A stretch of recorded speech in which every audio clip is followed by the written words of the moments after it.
Ration तो वहीं केरलापाल में उतर करके 5 महीना हो गया, अभी तक नहीं आया बोलते। और केरलापाल में ही उतर करके कहाँ काला बाजारी कर रहे, क्या कर रहे, वो भी हम लोग को नहीं पता चल रहा। सरपंच यहाँ रहते हुए भी हम लोग को मूलभूत सुविधा नहीं मिलता है। चावल भी मिलना बंद हो गया सर, जैसा भी मिलता था पहले नहीं मिल रहा है अभी। और 2021 में जो नरेगा काम किए सर, वहाँ भी कुछ पैसा बाकी पड़ा हुआ है, कहीं जगह नहीं मिला है सर। घर के लोग भी काम किए, गांव के लोग भी काम किए, उनको विकलांग नहीं कर पा रहे, उनके चलते नहीं मिल रहा है।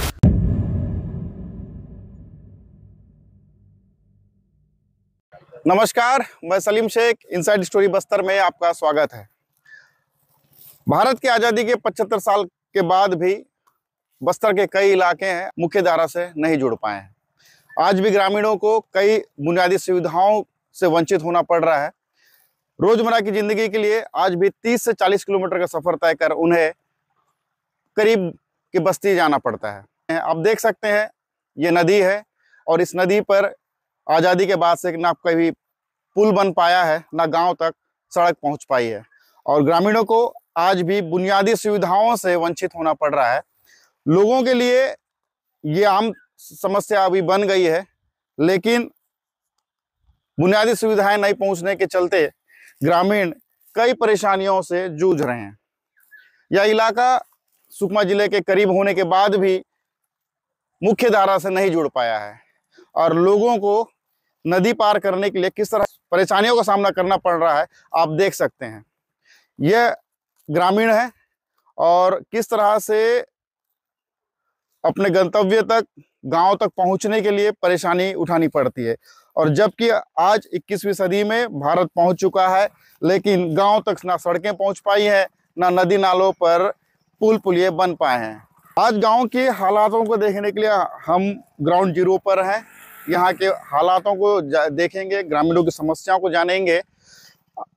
ये समस्या हमारे लिए नहीं हो सकती हैं, लेकिन गांव वालों के लिए ये आम हो चुका है। रोज इन्हें इन्हीं परेशानियों के साथ मुख्यालय तक पहुंचना पड़ता है, चाहे वो राशन के लिए हो या जरूरी काम के लिए।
'छत्तीसगढ़ में सरकार बदलने के बाद भी आदिवासियों की जिंदगी में कोई खासा बदलाव नहीं हुआ है। दैनिक उपयोगी और बुनियादी सुविधाओं के लिए ग्रामीण आज भी वंचित है। लगातार प्रशासन के जिम्मेदारों से शिकायत करने के बाद भी उनकी समस्याओं का समाधान नहीं हो पाया है। इसलिए ग्रामीणों ने पत्रकारों को गांव बुलाया है और उन्हें उम्मीद है कि पत्रकार ही उनकी समस्याओं का समाधान करेंगे और ज़रूरी व्यक्ति तक इनकी समस्याओं, इनकी बात को पहुंचाएंगे। और हमारे साथ गांव के ग्रामीण हैं जो कई समस्याओं से जूझ रहे हैं। उनकी शिकायत है कि पिछले 5 महीने से उन्हें राशन नहीं मिल पा रहा है, रोजगार नहीं है, रोजगार होने के बाद भी उन्हें भुगतान नहीं किया जा रहा है।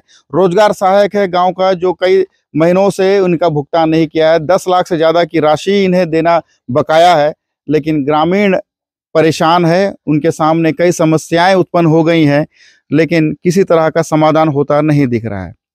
गांव के कुछ ग्रामीण हैं जो अपनी समस्याओं पर अपनी बात रखेंगे।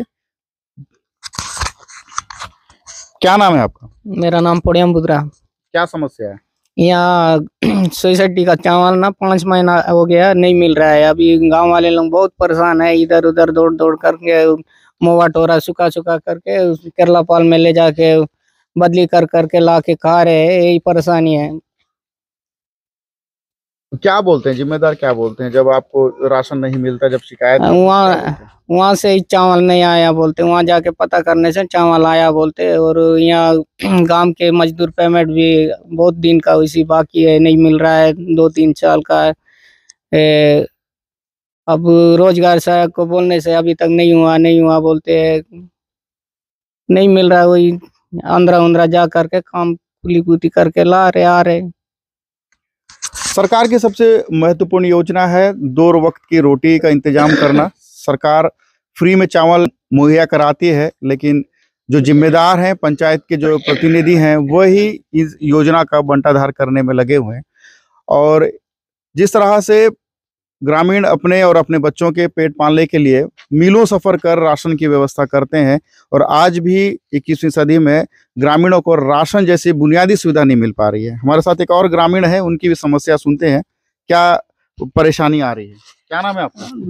मेरा नाम जोगा पदामी है सर। मैं यहीं के रहने वाला हूँ, और हम लोग इतने दिन से कई बार कोशिश करके देखे, एक आध बार बैठ के बातचीत करे, तब पब्लिक का जो भी सुझाव हो सकता है ऐसा टाइप का हम लोग कई बार उनको बुलाने के बाद भी आ लोग मतलब सीरियस नहीं लिए सर। सीरियस नहीं लेने से अब क्या कर सकते हैं? अभी तो कुछ अपन क्या पास ऑप्शन नहीं है, कुछ नहीं तो अपन को कहीं बाहर के पत्रकार लोग कोई बुला लेते, तभी तो अपना कोई भी बात तो आगे तक जाएगा, ऐसा टाइप का हम लोग सोच के आप लोग को बुलाए सर। और इसीलिए हम लोग ये बुलाने का मकसद है कि कम से कम इतना गांव का समस्या है, कम से कम कोई भी सुझाव हो सकता है, वैसा टाइप का हम लोग बोल के बुलाए सर। अभी तो होगा नहीं होगा बात की बात है, लेकिन अब फिर भी ना हम लोग लगे रहेंगे सर। और कम से कम उन लोग को भी सोचना था कि इतना दिन से कैसा इनको ग्रामीण लोग को चावल नहीं मिल रहा है, नमक नहीं मिल रहा है बोल के उनको भी तो दुख डरता मतलब डर रहता था, लेकिन डर उनको नहीं है बिल्कुल। और वो लोग सोचते हैं कि हम लोग उनको बोलने से भी कोई फर्क नहीं पड़ता, ऐसा टाइप का वो लोग ऐसे घूमते रहते सर। एक जन को बोलने से वो नहीं आया, मैं इधर हूँ उधर हूँ बोल के बोला। आज भी सचिव को बुला के देखे, रोजगार सहायक सचिव को बुला के देखे, सरपंच भी यही गाँव में नहीं आ रहा है सर। नक्सल प्रभावित इलाकों में ग्रामीणों को पत्रकारों से एक अलग उम्मीद होती है। वे मानते हैं कि पत्रकारों से ही उनकी समस्याएं दूर होती हैं, लेकिन ये जिन्हें निर्वाचित कर अपनी आवाज़ उठाने के लिए रायपुर और दिल्ली तक भेजते हैं, वो जनप्रतिनिधि कहीं ना कहीं इनकी समस्याओं से अपनी दूरी बना लेते हैं। पत्रकारों के लिखने के बाद भी इनकी समस्याएं दूर नहीं होती हैं। सिरसट्टी तक पहुंचने के लिए आपने देखा होगा किस तरह की समस्याओं को दूर पार करते हुए हम यहाँ पहुंचे हैं। एक गांव के आस एक मुलेर नाला पड़ता है, जिसको पार कर यहाँ पहुंचना पड़ता है, और ग्रामीण भी उसी नाले को पार कर अपने रोज दैनिक उपयोगी सामान के लिए पास की बस्ती जाते हैं, और उनकी वहीं से राशन लेकर उसी रास्ते से, पथरीले रास्ते से वापस लौट आते हैं। और समस्या ऐसी है कि सालों से बनी हुई है, जनप्रतिनिधि निर्वाचित होने के बाद भी उनकी समस्याओं को सुनते नहीं है। ग्रामीण मजबूर है, परेशान है, सब कुछ होने के बाद भी उनकी समस्याओं पर किसी तरह का ध्यान नहीं दिया जा रहा है।